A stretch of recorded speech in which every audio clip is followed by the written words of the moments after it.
The number one principle for me in soil health is keep it on the farm. Keep the topsoil on the farm. If you don't have your topsoil on the farm, you're in trouble with soil health. 1991, we put these terraces in. This piece had unfortunately been farmed, moldboard plowed east to west, I think, up and down the hill before that. And so our topsoil wasn't in great shape. So we built the terraces to stop some of that surface erosion. And then as time went on, our renter, Mike Helland, a neighbor over here, they decided to go no-till for financial reasons. And I thought that sounded like a good idea. And then about 12 years ago, we started cover cropping. Again, he and I agreed on that. They're doing some cover cropping on their ground, and I said, let's do it here. And so we're trying to rebuild the soil health a little bit. You can see with my cover crops and my perennials, I'm trying to keep the topsoil here and not let it leave in a heavy rain or a heavy wind, which we had last winter sometimes. And then we're also getting that water infiltration with the cover crop, with the cereal rye, with the kernza, with the alfalfa. And we hope to be increasing our organic matter also with all the roots. We are primarily what we call a minimum to mulch tillage. We have a couple exceptions. We have one farm that is no-tilled with cover crops. Going to the cover crops was it provides forage for my cow-calf operation. I'm strictly a dry lot operation, and so we try to harvest the rye as forage in the late spring and then stick a soybean crop in behind it. We also want to try to learn new techniques and see how they work out profit-wise.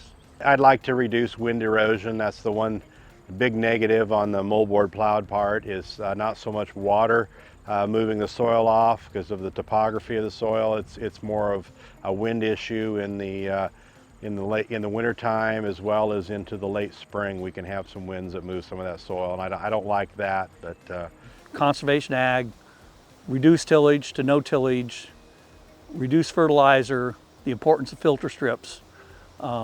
We see all of our renters slowly changing their attitudes, and I think that's the general consensus of a lot of the farmers around here.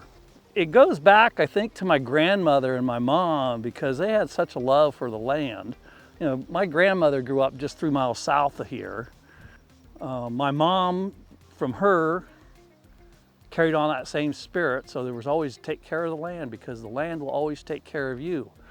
For me, I came to understand that, there is always something here that will feed your soul and can provide you with an income. You may not be out there personally tilling the soil or nurturing that crop, but you're always there involved somehow. And it's just so rewarding, like earlier, it's seeing the rattlesnake master and blazing star that I hadn't seen here till this year. So, it's always cool that way. So I would like to emphasize that landowners and operators really need to be on the same page. And that affects everything about the farm. So for example, he had no problem with me putting in saturated buffers. I mean, they really aren't even in his way. They're in the riparian zone along the creek. In my CRP, on the no-till and the cover cropping, we're on the same page.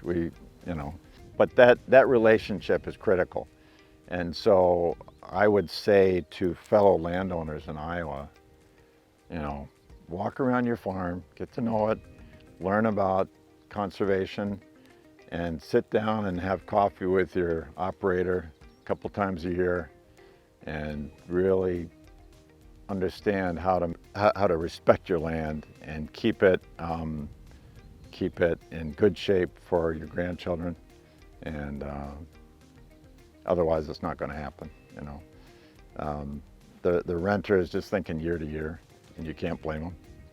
The landlord should be thinking 50 to 100 years, in my opinion, or 200 years. Take the long view. So that's what we're trying to do.